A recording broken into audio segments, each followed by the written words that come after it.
यहाँ पे आप लोगों के दरमियान इकट्ठा होने का और आप लोगों से मुलाकात का वो ये है कि हम लोग कम्युनिटी के साथ इंगेज करें, आप लोगों से मुलाकात करें और जो आप लोगों के मसाइल हैं उनके हल, उनके तदारक के लिए हम अपनी जो भी काविशें हैं वो हम कर सकें।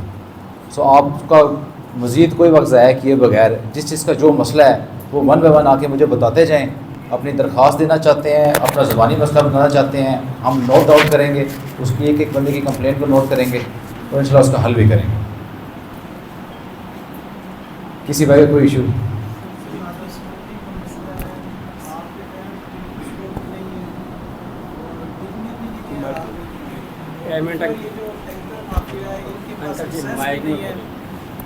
अस्सलाम वालेकुम। नाम बताओ। मेरा नाम मसूद इकबाल है, मैं 1F ब्लॉक में रहता हूँ।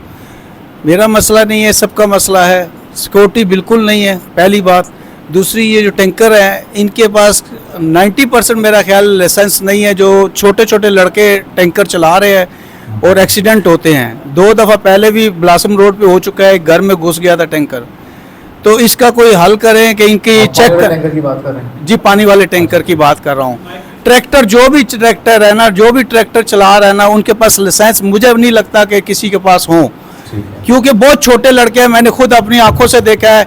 एक लड़का वो उस ब्लासम रोड से उसको रोकने के लिए उसके ऊपर पूरा खड़ा हो गया, तब भी नहीं वो रुका, मेरे अपने आंखों के।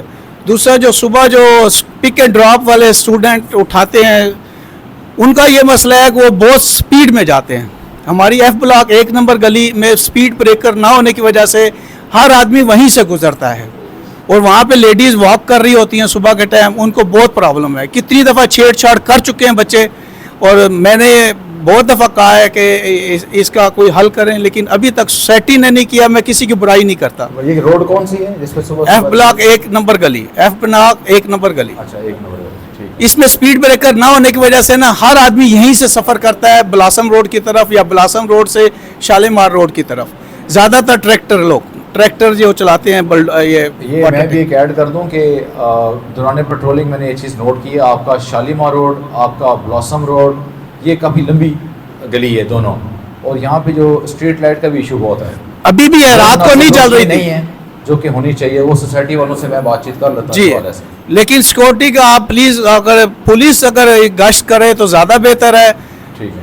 अजमत साहब जो है, शाह साहब, वो बहुत अच्छे आदमी हैं। वो जब कॉल करो वो फ़ौरन पहुँचते हैं। लेट नाइट तो प्रॉब्लम है ही है ना, लेकिन चले कोई बात नहीं, लेट नाइट निकलना ही नहीं चाहिए। ये तो हमारी अपनी जिम्मेदारी है। ठीक है। जो आप टैंकर्स की बात कर रहे हैं ना, जी, हम देख लेते हैं इंशाल्लाह। वो ये आप गेट से आसानी से उनको चेक कर सकते हैं, लाइसेंस है कि दोनों गेटों से। तीसरा गेट आगे भी है तो उसको भी चेक कर सकते हैं बड़ी आसानी से। यानी एक आप अपना वर्कर वहाँ पे खड़ा करें और चेक कर लेगा, क्या बात है, कोई मसला नहीं है।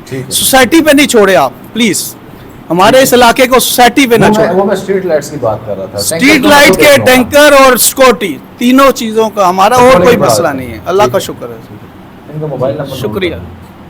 0333 0333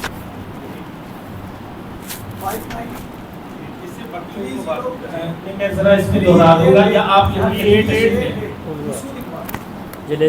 नीचे चूंकि खवातीन भी कुछ मौजूद हैं, तो यहाँ जो सवाल करेगा वो यहाँ मेरे पास तशरीफ लेते हैं। बैठ जाए। ये दोनों साथ मुंह के पास। अस्सलाम वालेकुम, मेरा नाम शर्जील हमायूं है। मैं जी ब्लॉक में रहता हूँ नीचे। ये इस रोड के एंड पे, इस रोड के बिल्कुल सेंटर में एक कचरे वाला आदमी है। पिछले कोई मेरा ख्याल है कि 8 से 10 साल से यहाँ पे अपना बिजनेस कर रहा है। उसका काम ये है कि वो इस एरिया में, स्पेशली जी ब्लॉक में और इस रोड में और बैक साइड वाली रोड पे जितने भी बच्चे अंडर 12 ईयर्स हैं, वो सारा दिन उसके पास बैठे रहते हैं। वो उन बच्चों को ट्रेन करता है या नहीं करता मुझे नहीं पता, लेकिन मैंने खुद 2 बंदों को पकड़ा अपने घर के बाहर से। हम लोग अपने कचरे के जो शॉपर्स होते हैं वो बाहर रख देते हैं, कम्युनिटी की गाड़ी आती है उठा के ले जाती है। लेकिन जो उसके पास लड़के बैठते हैं या फिर यहाँ पे लेबर क्लास ज़्यादा रहती है, जो लोग घरों में काम करते हैं या फिर थोड़े से फाइनेंशियल जिनकी लाइफ थोड़ी लो है, तो वो बच्चे स्कूल भी नहीं जाते, किसी अदारे में भी नहीं जाते, उनके पेरेंट्स जो होते हैं सुबह मर्द हजरात घरों पे होते हैं, खवातीन घरों में काम करने चली जाती हैं।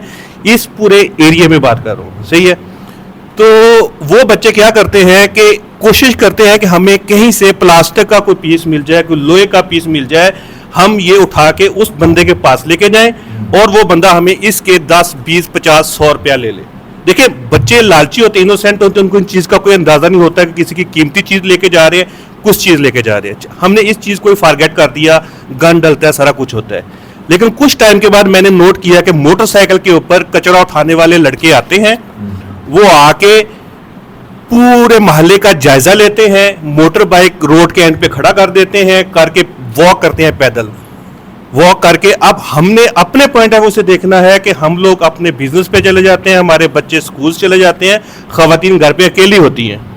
तो मैंने उनको रोका, उनसे पूछा कि भाई आपको किसने परमिशन दी है कि आप इस रोड पे आके ये कचरा उठा सकते हैं? ये तो कम्युनिटी की गाड़ी आती है, इसमें जो भी निकलेगा रॉ मटेरियल वो उनकी मर्जी है, वो जहां मर्जी कंज्यूम करे। आप कौन होते हैं, आपको किससे परमिशन दी है? उन्होंने मुझे कार्ड्स दिखाए, कहते जी हमें सोसाइटी ने परमिशन दी है कि हम अंदर आके कचरा उठा के इसको बेचें या बाहर जाके बेचें, ये आपकी नहीं है, ये हमें सोसाइटी ने कार्ड्स दिए। मैंने उन गार्ड्स को कॉल किया, गार्ड्स आए, फॉरगेट कर दिया चीज़ों को।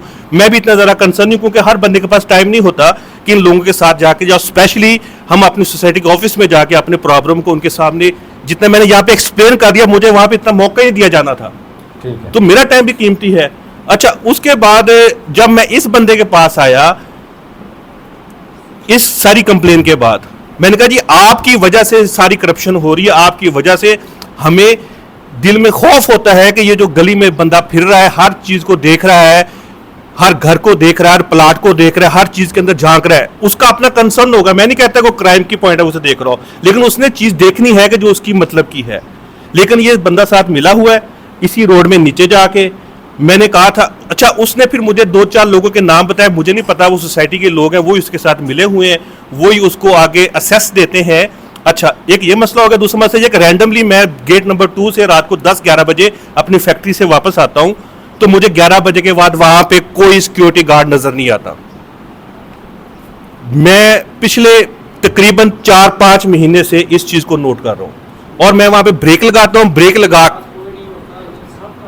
हाँ जी, मैं ब्रेक लगाता हूं, ब्रेक लगा के मैं फिर डेलिबरेटली चेक भी करता हूं कि सामने एक रेस्टोरेंट है, बेकरी है, वहां पे तो नहीं बैठे हुए सिगरेट पीने के लिए, कहीं अंदर कमरे में तो नहीं गए हुए, या फिर आगे पीछे वॉक नहीं कर रहे हैं। लेकिन 1-2 दफा नहीं होता, मेरा रैंडमली वहां पे ट्रैवलिंग है, वहां पे कोई नहीं होता। हाँ, कभी कभार कुछ लोग होते हैं, और मुझे नहीं पता कि वो लोईबे थाने के होते हैं किसी और के होते हैं, वो हमें रोकते हैं, रोक के गाड़ी की तलाशी लेते हैं। लिटरली देखे ना कि कुछ फेस रीडिंग भी होती है, लेकिन नहीं, वो ये सोचेंगे कि इस बंदे से हमें 4 पैसे मिल जाए, अदरवाइज सोसाइटी का कोई बंदा नजर नहीं आता।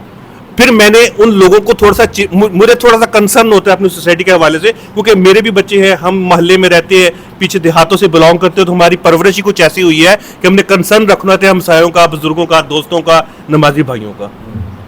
तो उस गेट का करें इंतजाम कि वहां पे एटलीस्ट अगर सोसाइटी का बंदा नहीं होता कि आपकी सिक्योरिटी के कुछ लोग हो सकते हैं। अगर आप लोगों को ये भी सूट नहीं करता तो हम अपनी एक बॉडी बना के वहां पे कंट्रीब्यूट करके भी कुछ रख सकते हैं। लेकिन अगर ये मसला हल करना हो तो, और सबसे इंपॉर्टेंट यही है कि जो नीचे कचरे वाला है इसका इंतजाम किया जाए। सोसाइटी में ऐसे लोग नहीं होने चाहिए। बच्चे चोरी भी करते हैं, चोरी करके 10, 100, 50 का बच्चे को पता नहीं होता कि मैं जो चोरी कर रहा हूँ ये मेरी शुरुआत है, इसके बाद मैंने क्या करना है। ऐसा ऐसा वो सिगरेट पे लगेंगे, फिर वो नशे पे लगेंगे चोरी करने के लिए, फिर वो इतने जालिम हो जाएंगे कि कल को किसी को कत्ल करने में या बच्ची में, जैसे हम सोशल मीडिया पे, टीवी पे देखते हैं। तो आगे स्टेप ये होता है, बेसिक चीज हमने देखनी है कि सोसाइटी के अंदर से पैसे लेके लोगों को, बैगर्स को, और इस जो नीचे बैठा है कचरे वाला, इसका हल होगा। अच्छा, जब मेरी सोच ये होती है कि मैंने हर चीज पे नजर रखनी है, तो जब भी मैं शाम को आता हूं मैं देखता हूं कि मांगने वाले ग्रुप्स में आते हैं और गेट से ऐसे ही ग्रुप्स में आगे निकल जाते हैं। इस चीज को आपने इन्वेस्टिगेट करना है। वो वहां पे पैसे देते हैं, कुछ लोग मिले हुए हैं जिनको प्रोटेक्शन देते हैं। मैं यहाँ पे लोगों को रोकता हूँ बेल दे के, आप 2 बजे मेरी वाइफ को क्यों तंग कर रहे हैं? आप अगर मर्द है, आपने मांगना है, आप लोगों से मांगे, मर्दों से मांगे। इतने बड़े बड़े प्लाजे हैं यार, इतनी बड़ी बड़ी आपकी ये मेन रोड्स हैं, आप वहां पे मांगे। मर्दों का मर्दों से मांगना होता है, खवातीन तो घर में अकेली हैं।